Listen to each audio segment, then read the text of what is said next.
వీటిలో breaking news చూస్తున్నాం. తెలంగాణలో అధికారంలోకి వచ్చిన కాంగ్రెస్ ప్రభుత్వం రాష్ట్ర అభివృద్ధికి అనేక చర్యలు తీసుకుంటుంది.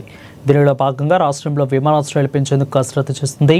ఈ క్రమంలో వరంగల్లో విమానాశ్రయానికి ఎయిర్పోర్ట్ అథారిటీ ఆఫ్ ఇండియా నిధులు కేటాయించినందుకు అంగీకరించిన సంగతి తెలిసిందే.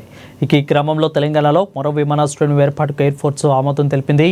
అలానే వరంగల్లో మామునూరు విమానాశ్రయానికి 205 కోట్ల రూపాయలు అవసరం అవుతాయంటూ అధికారులు ఇచ్చిన నివేదికకు రాష్ట్ర ప్రభుత్వం ఆమోదం తెలిపింది. త్వరలోనే ఈ నిధులు విడుదల కానున్నాయి.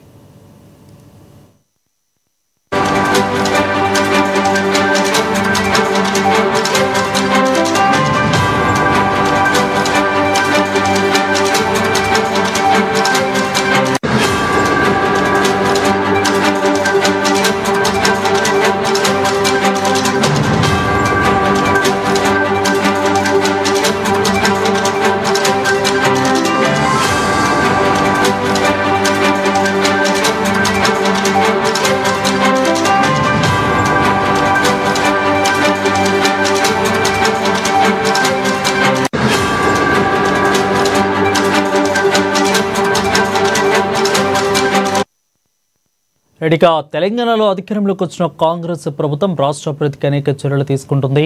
దీనిలో భాగంగా రాష్ట్రంలో విమానాశ్రయాలు పెంచేందుకు కసరత్తు చేస్తుంది. ఈ క్రమంలో వరంగల్లో విమానాశ్రయానికి ఎయిర్పోర్ట్ అథారిటీ ఆఫ్ ఇండియా నిధులను కేటాయించింది, అంగీకరించడం సంగతి తెలిసిందే. అయితే ఈ క్రమంలో తెలంగాణలో మరో విమానాశ్రయం ఏర్పాటుకు ఎయిర్ ఫోర్స్ ఆమోదం తెలిపింది.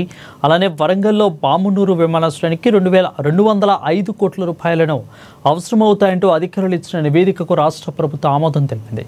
త్వరలోనే ఈ నిధులు విడుదల కానున్న